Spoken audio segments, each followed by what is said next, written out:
Hello and welcome to the Monroe Method Clancast. I am Jason Monroe. This is episode 83. Now, I'm just going to my phone because I'm going to get up what this request was for this podcast episode to get the exact wording. Help for weekends so that it's not a constant undoing of the week.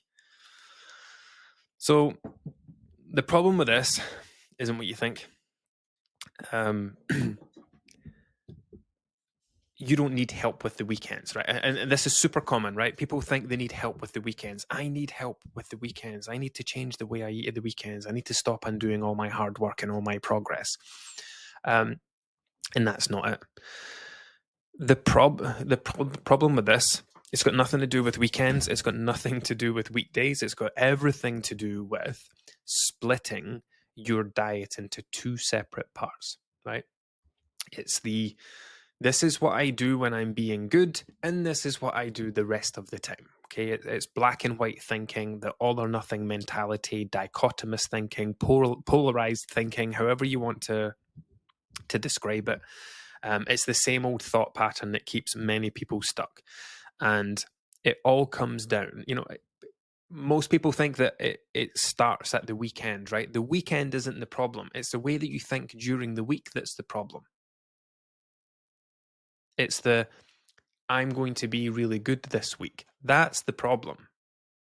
Because if you have a version of yourself that is good, then what does that leave the door open for? A version of you who is bad, who is naughty, who is, I don't know, whatever the words you might use for these things. And it's very similar to, the on-plan, off-plan mentality. During the week, I hear this every day from people who come to work with me inside the Monroe Method. We get to their first mini check-in on day 7, and we'll ask them a bunch of questions. And it'll be like, tell me a bit about yourself. What do you think your struggles are with your weight? And, I can be really good during the week, but Friday night, I reward myself, or I see Saturday night as a night to treat myself. And honestly, it's so ridiculously common and prevalent. And like I say, it's got nothing to do with the weekend. Nothing to do with the weekend. Nothing to do with weekdays. Nothing to do with food or alcohol or anything like that, and everything to do with the way that you think.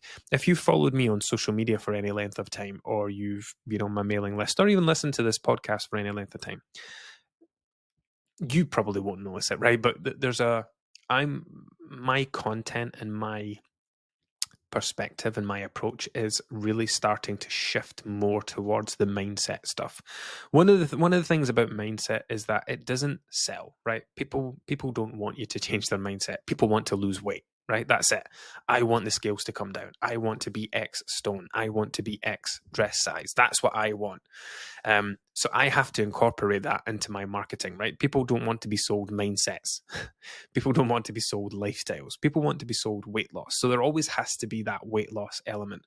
But I'm really starting to go down that path now and making it much less about weight, much less about the number on a scale.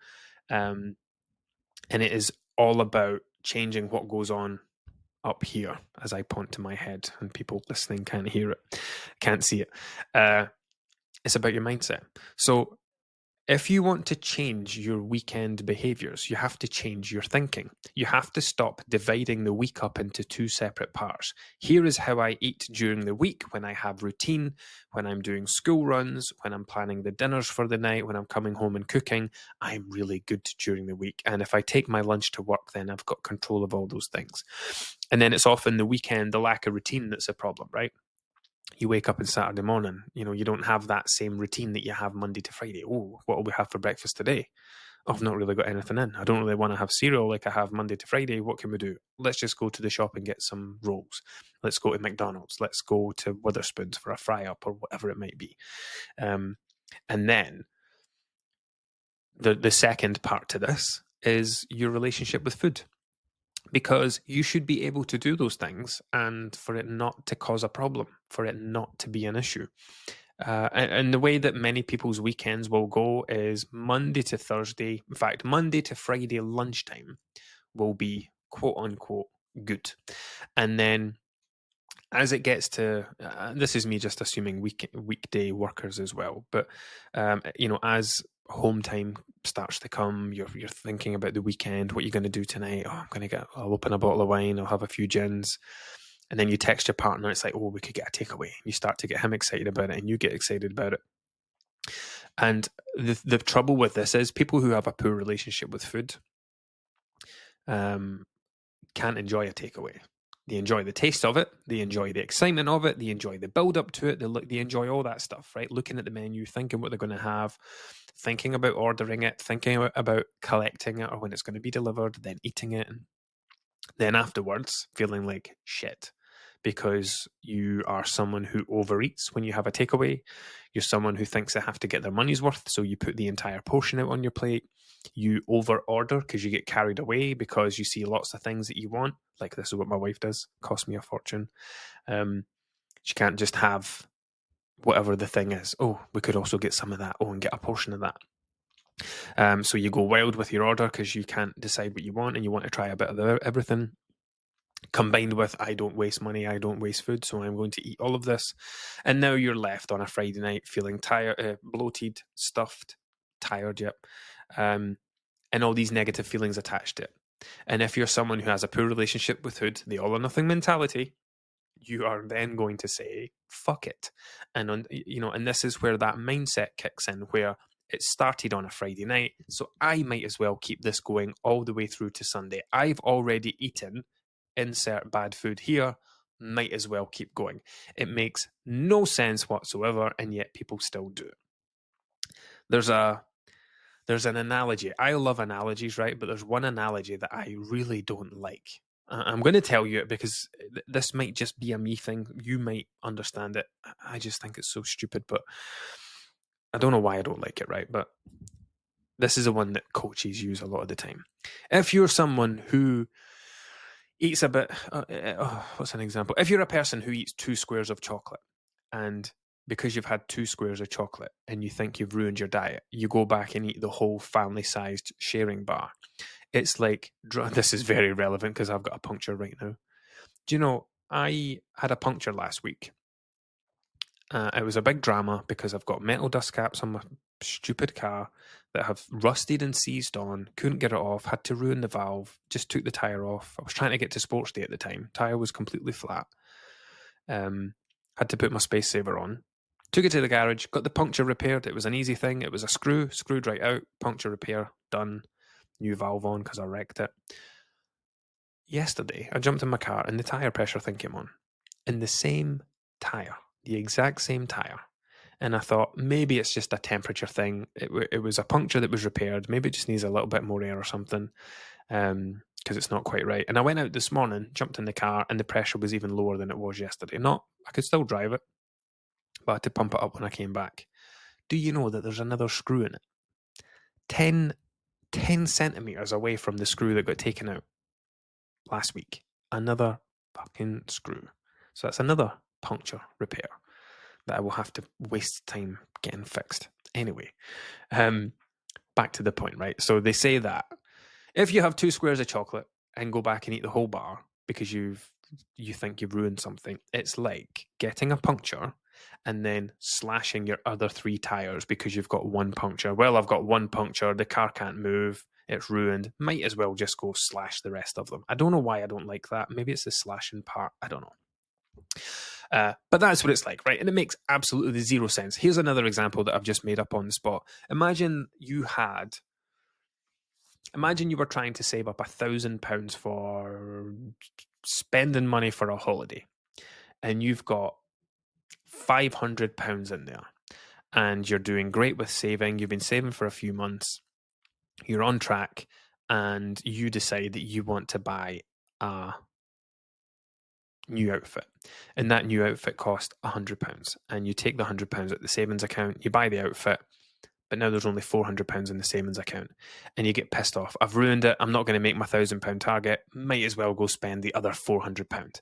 Instead of continuing and having £900 instead of £1,000 spending money, you decide to spend it all and have no spending money, right? That's another example.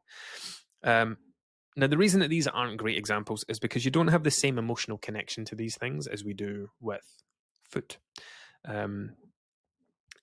but we also don't have the same level of misunderstanding around food and fat loss and dieting and all the rest of it. People think if you eat 2 squares of chocolate, I don't know what the calories in those would be. Let's say it's 100. If you have 2 squares of chocolate at 100 calories, so what? That's nothing. It's a drop in the ocean. But if you have a whole sharing bar at 1,500 calories, well, that's certainly going to have an impact. A couple of squares of chocolate does not ruin a diet. A takeaway does not ruin a diet if you approach it sensibly. If we stick with the relationship with food stuff just now, like remember, no food is bad for you. No individual food is inherently bad for you. Remember that thing that I always say? If you were splitting food up into good and bad categories, healthy and unhealthy categories, and I asked you, is lettuce a healthy food or an unhealthy food? You would, of course, say healthy. Of course it's healthy. It's a vegetable. Lettuce is healthy. Now, if I told you that if you ate nothing but lettuce, you would die a long, slow, and horrible death from malnutrition, would you still say that lettuce is a healthy food? Can a food that leads to death be healthy? And it's just a point that really helps. It's just a thing that really helps get the point across that no individual food is healthy on its own or unhealthy on its own. When taken in the context of a diet, absolutely. There are 100% unhealthy diets. Like a diet that consists entirely of lettuce would be an unhealthy diet because, death. But there is like individual foods. There's nothing wrong with individual foods. I can eat chocolate and get on with my life. Another person eats chocolate and it's the end of their world. The chocolate, if I eat a dairy milk, or let's say I eat a Freddo, I will eat a Freddo. I will enjoy said Freddo. I'll make some comment about these used to cost 10p back in my day, and I'll get on with my life. If someone has a poor relationship with food and I hand them a Freddo and they eat it, could be the end of their world. You could hand them it. They would want to say no, but they would really want to say yes. And I go, yes, I'll have it. And they would eat it very quickly. And then their thoughts would set in. Meanwhile, I'm over here thinking about the UFC at the weekend. And they're sitting there going, oh my God, I've just had a Freddo.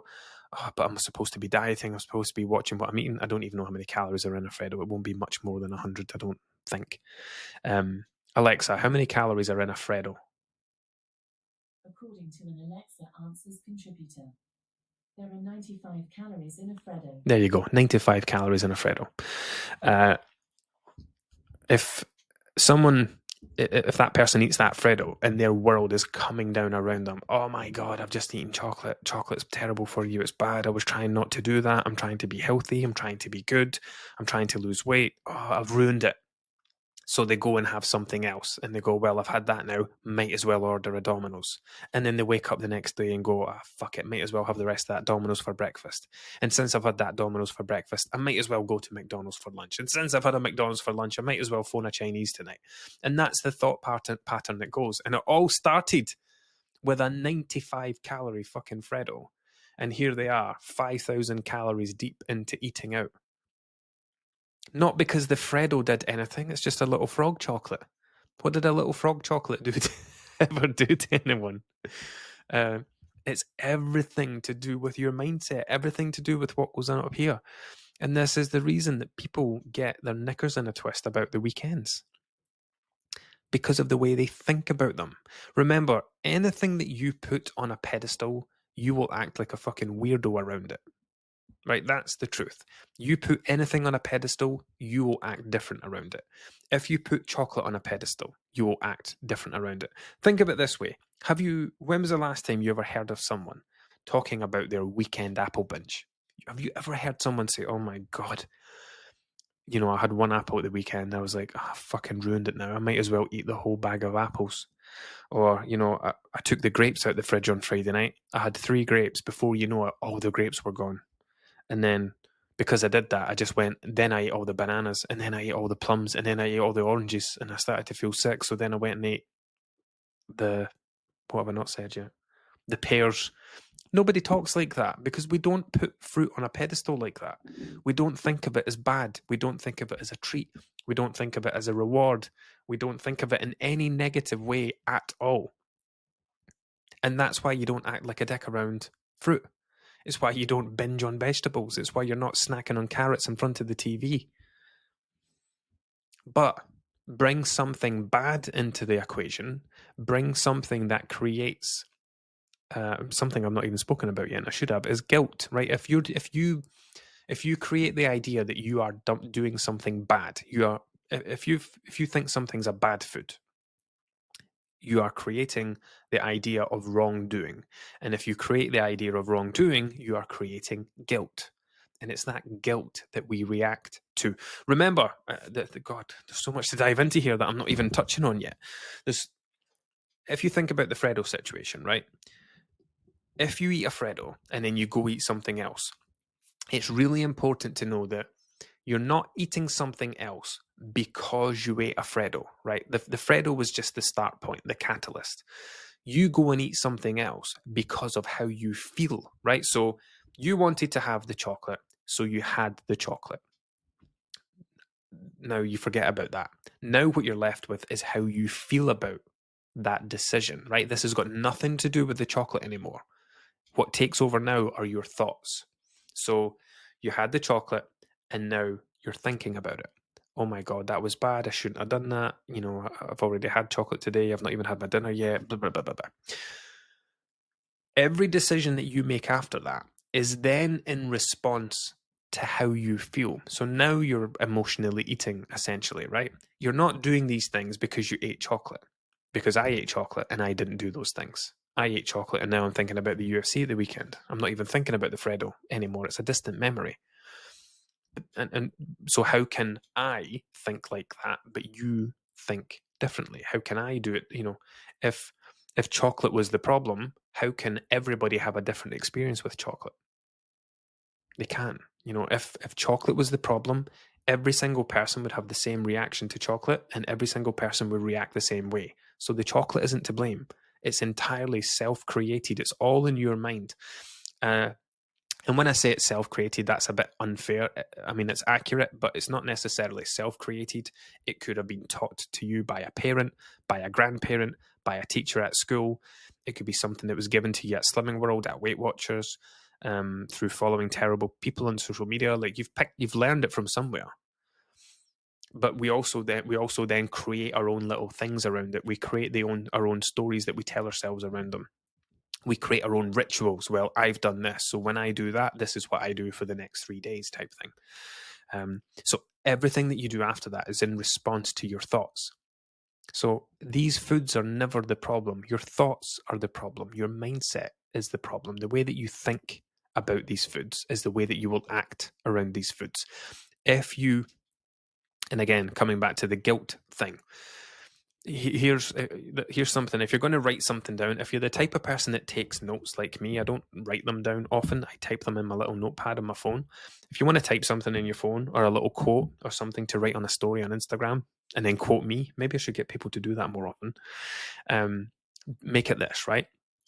You will never have a positive experience with a food you believe to be bad. So again, you will never have a positive experience with a food that you believe to be bad. If you believe chocolate is bad, you will always feel bad when you eat it. And if you feel bad when you eat it and you respond to those bad feelings with other behaviors, you will always do that stuff when you have the chocolate. And this is why it's so important to cultivate a neutral relationship with food where nothing is good, nothing is bad. There is just food, and it all has its place within the balance. I know this is kind of drifting. It's not necessarily drifting off topic. It's not specific about the weekend, but it's a key driver behind why people act the way they do at the weekend. Like the weekend, Saturday and Sunday are just 2 days of a 7-day week, right? It's 2 days with different names, but we put the weekend on a pedestal, and we put the things that we do at the weekend on a pedestal, and that's why we act differently. But a lot, I mean, if we keep it relevant to the question that was asked, like, how do I stop doing whatever at the weekends? It comes from working on your relationship with food, your relationship with alcohol, your relationship with your mind and the way that you think about these things. Um, do you know, I'm going to tell you something that I had a chat with someone on a check-in yesterday, and she said something about chocolate, and it was an angle that I had never thought about this from before, right? So she uses chocolate. Oh, let me get the specifics right in my head. She has a complicated relationship with her mum, and as soon as she comes off the phone to her mum, she's usually anxious. But she doesn't like it when the phone goes and it's her mum because she's wondering what the drama's going to be this time. It's the same when she has to phone her mum, and as soon as she comes off the phone, she goes and gets chocolate. And this is a double-edged sword, right? Because she then went on to say, like, even when I'm eating chocolate and it's not like that, I still act like this around it. And I kind of said to her, like, you've created a world where you need whatever chocolate gives you, right? You don't need chocolate. You need how chocolate makes you feel. That's what's wrong, right? You have these difficult conversations with your mum. You excuse me. That came out of nowhere. You have these difficult conversations with your mum that leave you feeling like this, right? They leave you feeling in a certain way. You don't have the capacity to change that feeling. You don't know how to change that. You don't know how to get rid of it. You don't know how to accept it, to acknowledge it, to process it. Right, and this is more emotional regulation than anything else. But what you have discovered is that when I feel like this, if I eat chocolate, chocolate helps me feel like this. So yes, chocolate tastes great, but when we reach for foods in response to something, it's not because we want to eat that food. It's not because we want to taste that specific food necessarily, although that can be a part of it. It's what that food signifies to us, what it does for us, the feeling that we get inside when we're eating that thing, the comfort that we find in that sensation. That's what we crave. Or it could even just be that I know that when I feel like this, I struggle to make that feeling go away because I don't want to feel like that anymore. But I've discovered that when I eat chocolate, chocolate makes me feel like this and it makes that go away. Even if it is just fleeting. That's how we make these connections with food. But it's a double-edged sword because if you love chocolate, but and from the way that she said this, it sounds like it's something that she does often. Uses chocolate a lot. Let's say that life is good. Let's say that she's not spoken to her mum for a while. She's not getting any of those horrible feelings. She's not stressed or, whatever other reason she might reach for chocolate. And she decides one day that, oh, do you know what? I feel pretty good. I am going to go and sit in front of the TV, watch an episode of something with a cup of tea and a Freddo. Let's just keep the Freddo stuff going. So she goes and gets a Freddo.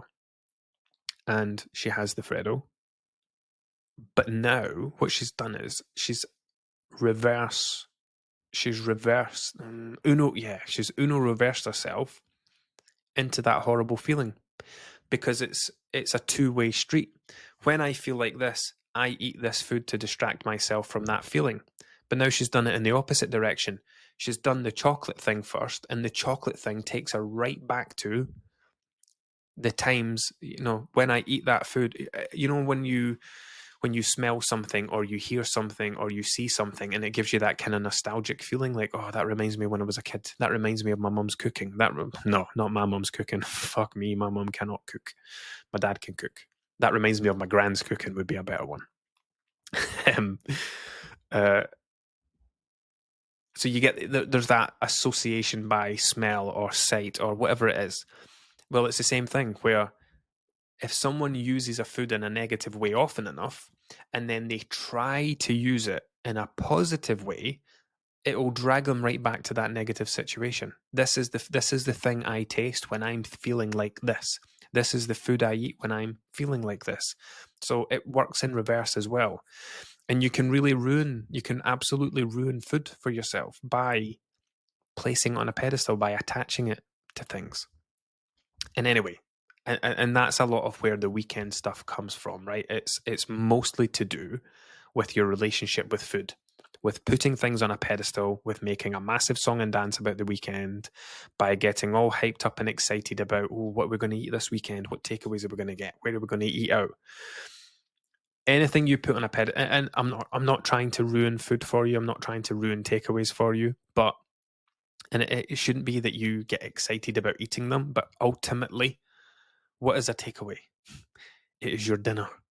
The same meal you've been eating every night for decades since you were old enough to eat solid foods, only it's cooked by someone else and you go collect it or it's delivered to your door. Yes, it costs more money, but you only need so much food inside your tummy. And if you really struggle with leaving it, then that's an issue. But once you start approaching things from the angle of, well, I'm going to eat it until I'm full, then I'm going to stop eating. I'm not going to put the entire tub on my plate. I'm going to put out a regular size portion. I'm not going to over order food because I'll feel obliged to eat it. Once you can start approaching these things in a normal way instead of the glorifying way, instead of placing it on the pedestal, then your behavior around it will change. And once you start behaving more normally around these, placing it on less of a pedestal, putting less into it, generating less excitement around it, it then just becomes another meal. Yes, it tastes different. Yes, it's delicious. Yes, there's still the excitement around ordering and all the rest of it. But it then just becomes dinner on another night of the week. That, yes, you didn't cook it, but it's not a massive deal. And then you don't feel like you've done anything wrong because you've managed to enjoy it because it's not a bad thing anymore and all these other things. So the majority of what you experience at the weekend is down to the way that you think about the weekend, the way that you think about the foods that you eat, because the way that you think about these things is the way that you feel about them. And like I said, you will never have a positive experience with something you believe to be bad. And coming back to what the specific question was, like something, it was like advice for the weekends without undoing progress. If I'm going to assume that that's um, specific to fat loss. So during the week, you're being really, again, quote unquote, good, and you're losing weight. The only way to undo weekday progress is to overconsume at the weekend. So if you don't want to undo fat loss progress, don't do fat gaining stuff at the weekend. Now that's, you know, uh, a very simplistic approach. If it was that simple, you wouldn't be asking for advice around it. Well, if you don't want to gain weight, don't do stuff that makes you gain weight. Don't eat to excess. Don't drink to excess. Now, it sounds very simple on paper, but like I've just gone through for the last 20 odd minutes, it's the complexities of the way that we think about these things. If you're going to take anything away from this episode, let it be that food doesn't do anything, right? Freddos are just little chocolate frogs that are minding their own business, and it's up to you to learn how to eat that without turning into a lunatic. That's it. I know I'm making a joke about it because I don't like things being too serious all of the time, but the way that you get around these things is the way that you've taught yourself to get. Now, that should be massively empowering because if you can teach yourself to be one way, you can teach yourself to be another way. I used to be like this. 8-9 years ago when I was just starting out on my hashtag fitness journey, hashtag fitfam, hashtag weight loss journey, like whatever other shit I was using when I started my weight loss account. Fitfam was the big one. When I was starting out back then, one of my issues was, well, Friday night I've had a takeaway, so might as well keep it going. Might as well have rolls for sausage for breakfast on Saturday. Might as well go out for lunch. Might as well get a Chinese tonight. That was my attitude. Oh, I've had a drink. Might as well just keep going for the rest of the weekend. Oh, I've already ruined it. I used to think like that. And once you realize that it's the power of your thoughts, everybody thinks they need to change their diet. Everybody thinks the start point is eating different foods. The start point is finding a diet. Start point is researching your diets and finding the one that will help you lose the most weight as quick as possible. That's not the start point. The start point is learning learning who the fuck you are. That's what you need to learn. I'll leave you with this little task, right? I did this with one of my clients today in a check-in. Let's forget calories, let's forget macros, let's forget tracking, let's forget all that stuff. Let's forget fruits, vegetables, and all that stuff, right? Get a piece of paper and write down a list of all the things that you do that are related to food. So, for example, at the top of the list should be breakfast, lunch, dinner. If you eat 3 main meals, if you just eat lunch and dinner, write those, right? But write down your primary food sources. Let's go with sources until I think of something better. So I eat breakfast, lunch, dinner, right? That's part one. Now I want you to think about every other thing that you do that you attach food to. So I eat every time I am offered food. I clear every plate. I put out big portions. I eat every time I'm in the car. I eat every time I'm on my way back from the supermarket because I picked something while I'm in there. I eat every time I pass a McDonald's. I eat every time there are biscuits in the office. What else? Oh, I eat every time I am stressed. I use food to cope with my emotions. I eat when I'm tired. I eat for an energy boost, right? Write down all of these things. Because let's go back to the person I was talking to today, right? She was just under 17 stones.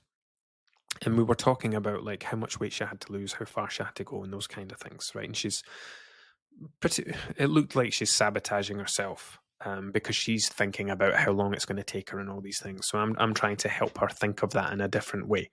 And I explained to her that her weight isn't where it is just because she needs a few more vegetables and a little bit more protein, right? To achieve a weight of 17 stone, which is quite a high level of body fat, she has multiple excessive habits that are all adding up to her total daily intake. So you can write all of these things down, and you need to understand yourself first, right? So yes, I'm having breakfast, lunch, and dinner, fine. Yes, I'm having a couple of snacks a day, but I'm also doing a bunch of the things that I've just mentioned. And it's those things that are the issue, right? People want to know, people, honestly, see the amount of people that ask me for recipes, like as if recipes are going to be the secret to their weight loss, as if a lack of recipes in their life is the reason that they've gained weight. You do not need recipes, you do not need trips, you do not need tips, you do not need hacks. You need to change. You need to understand yourself, first of all, and you need to start working on the right things. You're not going to find the secret to your success in a recipe book, in a fucking air fryer recipe book. Don't get me started on the recipe book stuff. It bugs me. People who build massive followings for Googling recipes and changing one ingredient and putting their own spin on it, like swearing in the video and then, oh my God. See when people take a bite of something and then go, or nod their head or do that okay sign, like, oh my God, shoot me. Anyway, write down this list of things about yourself and understand where all of your eating comes from. Every single little thing that you do, not necessarily on a daily basis, but everything that you attach food to, right? Eating in the car. Every time I'm in my car, I'll eat. Every time I go in a shop, I buy a sweet. Every time I'm in a shop, I buy a bag of crisps. Every time I switch on the TV in the night at nighttime, I open whatever. I go to the cupboard and grab whatever. Plus everything else, right? All of that you've written down, that is all the reason that your weight is where it is right now. For you to lose weight, you need to start changing these things, right? That does not involve changing your diet. It does not involve changing your breakfast, lunch, and dinner. Those things can come later on, but those aren't the reason for your weight. The reasons for your weight are found in all the extra stuff, because you need breakfast, you need lunch, you need dinner. I'm not saying you need every single meal. Let's not go there today, but breakfast isn't the most important meal of the day and blah, blah, blah. But these are your main sources of food, right? They're the ones that meals allow you to achieve balance. They allow you to sit down with your family and eat. and all these other things, right? Those are the important things. It's all this extra stuff that you do. That's the problem. So let's say that you are 17 stone and we look at this list, right? And let's say that you clear every plate of food that's put in front of you, right? That could be something. If that's having a significant impact, if that's something you do every night, if that's adding 400 or 500 calories on every single night, that could be the thing that takes your weight from 17 stone to 16 stone just by changing that one habit. That one habit could be keeping a stone of additional body fat on your body. So you change that habit and within however long, your weight comes down to 16 stone. So you look at the list again and say, right, every time I'm in the car, I eat something. And you make multiple trips per day. You grab a snack when you're driving to pick the kids up from school. You grab a snack when you're on your way back from dropping them off at the morning. You stop at the shop and get a bottle of juice and a packet of crisps and a chocolate bar or whatever. I give all these examples because these are what I see people doing when I'm out and about. I know what people do. There's a game I play when I'm driving into the Aldi car park. It's like, look in the car, every person driving it. How many of them are eating? It's just a ridiculous thing that I do, but it helps me become a better nutritionist because I'm observant of these little things that people do. But play that game next time you're going to Tesco or Asda or Sainsbury's or wherever you go. As you're driving into the car park, how many people are driving out the way with something in their hand or their cheek sticking out or whatever? But yeah, I eat every time I'm in the car. So you stop doing that or you make a change to that. And that could be the thing that takes your weight from 16 stone to 15 and a half stone. And then you start snacking less in front of the TV, and that's what takes your weight from 15 and a half to 14 and a half. We have 100 different things that we need to be changing before we start looking at, oh, I need to do this with my dinner and do this with my lunch. Yes, you probably do, but you've got plenty of other things to be focusing on.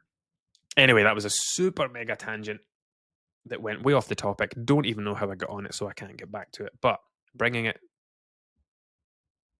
to the relevancy of the weekend thing again. Oh, yeah, undoing progress. Nah, I've lost the link. But anyway, it comes back to your relationship with food.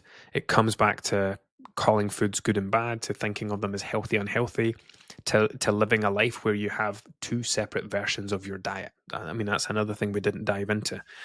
Having these different versions of your diet. Everything I do inside the Monroe Method is about helping people learn to have a single way of eating that includes everything they want to have. Because most people have two versions of their diet, right? When they're being good, they're not eating chocolate, they're not eating takeaways, they're not drinking alcohol, they're not eating sweets, crisps, biscuits, etc. But if you like all those things, then what are you doing? How do you bring them into your diet? You can't, because your version of good does not include those things. And that's why you have to be bad or naughty or go off plan or fall off the wagon or whatever it is, because you've created a world where being good means not having those things. But you reach a point where you really want to have those things. You don't know how to fit them into your version of good. And so you have to be bad and cram them all in at once.